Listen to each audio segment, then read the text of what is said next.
देख रहे हैं आप। मैं हूं जय रावत। आज के इस एपिसोड में हम एक ऐसे मुद्दे पर बात करेंगे जो बेहद महत्वपूर्ण तो है, लेकिन ना कोई मंत्री, ना कोई नेता, ना मेन स्ट्रीम मीडिया इस मुद्दे को उतनी प्रखरता से उठाती है जितनी प्रखरता से हिंदू मुस्लिम, मंदिर मस्जिद या बॉलीवुड के एक छोटे से ट्वीट को प्राइम टाइम में जगह दी जाती है। लेकिन जो असल मुद्दे हैं जिन पर बात की जानी चाहिए, जिन पर चर्चा होनी चाहिए, लेकिन मेन स्ट्रीम मीडिया या फिर कोई भी नेता इन मुद्दों पर बात क्यों नहीं करता, इस बात को आप आसानी से समझ सकते हैं। पुरानी पेंशन बहाली, ओपीएस यानी ओल्ड पेंशन स्कीम या सिस्टम की बहाली के लिए चाहे दिल्ली के रामलीला मैदान में देश भर के कोने कोने से एकत्रित हुए लाखों कर्मचारियों की आवाज से हो या फिर 26 जून के ऑनलाइन कैंपेन के तहत अपनी आवाज को बुलंद करने से हो या फिर सोशल मीडिया पर #OPS बहाली मुहिम से हो, तमाम तरीकों से ये कर्मचारी अपने आवाज को बुलंद करने का प्रयास कर रहे हैं। लेकिन ना ही कोई मंत्री, ना ही कोई नेता और ना ही कोई मीडिया इस मुद्दे पर उतनी प्रखरता से जोर दे रहा है जितनी प्रखरता से देनी चाहिए। #Restore old pension. कोरोना योद्धाओं का सम्मान पुष्प वर्षा से नहीं, पुरानी पेंशन बहाल करो। आज 26 जून 2020 को NMOPS के तत्वाधान में आयोजित ऑनलाइन आंदोलन में एनपीएस कर्मचारियों द्वारा प्रतिभाग किया गया। एनपीएस कर्मचारियों द्वारा सामाजिक दूरी का ध्यान रखते हुए अपने हाथों में पोस्टर लेकर, छोटा वीडियो बनाकर #रिस्टोर ओल्ड पेंशन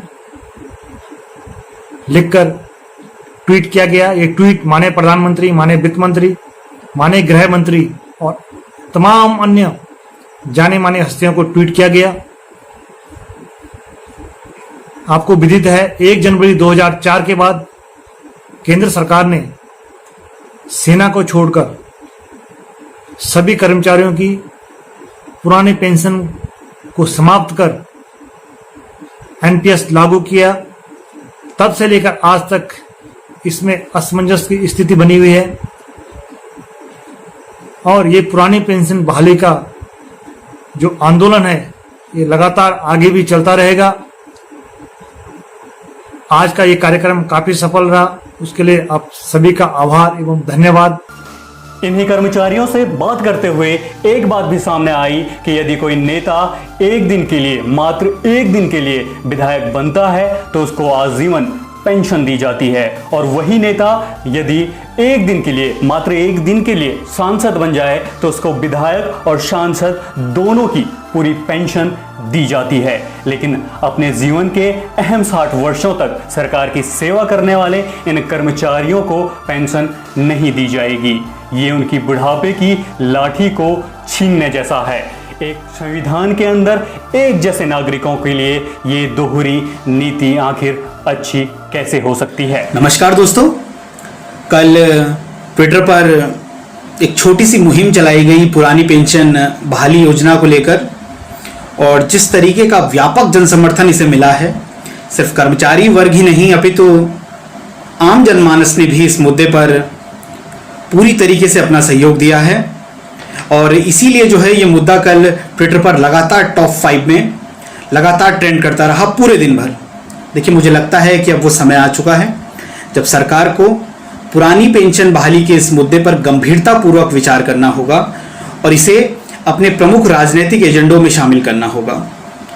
देखिए, एक सरकारी कर्मचारी जो है 15 साल, 20 साल, 30 साल जो है सरकार की सेवा करता है। यदि रिटायरमेंट के बाद उसे बाजार की अनिश्चितताओं पर छोड़ दिया जाएगा तो ये किसी भी लिहाज से न्यायोचित नहीं है। और एनपीएस को लेकर अभी बाजार में जिस तरीके का भ्रम बना हुआ है, जिस तरीके की अनिश्चितताएं बनी हुई हैं, उसे देखते हुए जो है हमारी पुरानी पेंशन जो है वो सर्वश्रेष्ठ है कर्मचारियों के आर्थिक और सामाजिक सुरक्षा की दृष्टि से भी। तो मैं चाहता हूं कि आप इस कड़ी का एक छोटा सा हिस्सा बने, अपने आसपास के लोगों को ओपीएस को लेकर जागरूक करें और इस मुद्दे पर हमारा सहयोग करें। देखिए, बाबा नागार्जुन की कुछ पंक्तियां हैं कि नए गगन में नया सूर्य जो चमक रहा है, यह विशाल भूखंड आज जो दमक रहा है, मेरी भी आभा है इसमें, तेरी भी आभा है इसमें। तो इस मुद्दे पर हम सब जुड़ें, एक दूसरे का सहयोग करें और कर्मचारियों के हित के लिए और देश हित के लिए जो सर्वश्रेष्ठ है उसमें अपना सहयोग करें। धन्यवाद। पुरानी पेंशन स्कीम और नई पेंशन स्कीम यानी ओपीएस और एनपीएस के बीच काफी सारे अंतर हैं, काफी सारे मुद्दे हैं जिनमें जमीन आसमान का फर्क है।